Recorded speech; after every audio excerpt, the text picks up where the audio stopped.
Good morning India. आज की कहानी है दोस्तों एक गद्दार लड़की की। गांव के बीचों बीच बसा था ठाकुर हवेली। ठाकुर रंजीत सिंह का नाम इलाके में इज्जत और डर दोनों के लिए मशहूर था। अंग्रेजों के खिलाफ वह गुप्त क्रांति की योजना बना रहा था। गांव के कुछ नौजवानों के साथ मिलकर उसने हथियार जमा करने शुरू कर दिए थे। इसी गांव में रहती थी रूपा, एक सुंदर मगर महत्वाकांक्षी लड़की। रूपा की आंखों में हमेशा बड़ा जीवन जीने के सपने तैरते रहते। उसे हवेली की शान और शौकत, अंग्रेजों की चमकती गाड़ी और शहरों की रंगीनियां खींचती थी। एक दिन अंग्रेज अफसर कैप्टन हेनरी गांव आया। उसे शक था कि रंजीत सिंह अंग्रेजों के खिलाफ साजिश रच रहा है।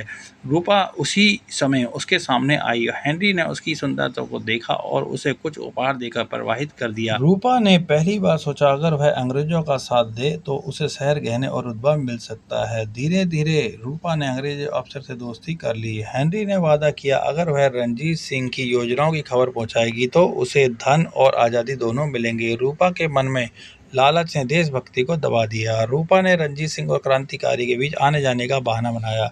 वह सबकी बातें सुनती और गुप्त रूप से अंग्रेजों तक पहुंचा देती। एक दिन उसे पता चला कि अगली पूर्णिमा की रात रंजीत सिंह और उसके साथी अंग्रेजों के हथियारों की खेप लूटने वाले हैं। यह खबर सुनते ही रूपा हेनरी के पास भागी और सब सच बता दिया। पूर्णिमा की रात जब रंजीत सिंह और उसके साथी जंगल में पहुंचे तो वहां अंग्रेज सैनिक पहले से ही घात लगा के बैठे थे। अचानक गोलियों की बौछार हुई।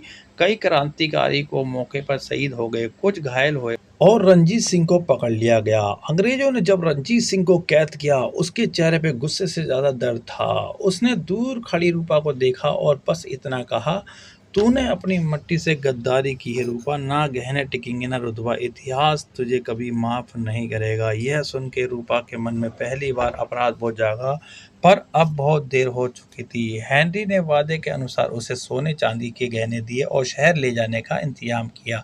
मगर रूपा के मन में सन्नाटा गहराता गया। रात को जब वह आलीशान कमरे में अकेली बैठी थी तो रंजीत सिंह की आवाज उसके कानों में गूंजने लगी और कुछ ही महीनों में अंग्रेजों ने रूपा को भी त्याग दिया। उनके लिए वह सिर्फ एक इस्तेमाल की हुई मोहरा थी। गांव लौटने पर लोगों ने उसका तिरस्कार से देखा। कोई उससे बात नहीं करता। उसके नाम के साथ हमेशा गद्दार सब जोड़ दिया गया। रूपा ने अपने जीवन के अंतिम दिन अकेलेपन और पछतावे में गुजारे। वह समझ चुकी थी जिसने अपने देश और अपनों से विश्वासघात किया है उसे हिस्से में कभी सुख और सम्मान नहीं आ सकता। दोस्तों, अगर आज की कहानी अच्छी लगी हो तो चैनल को सब्सक्राइब कर देना, लाइक कर देना और कमेंट सेक्शन के अंदर अपनी राय जरूर देना।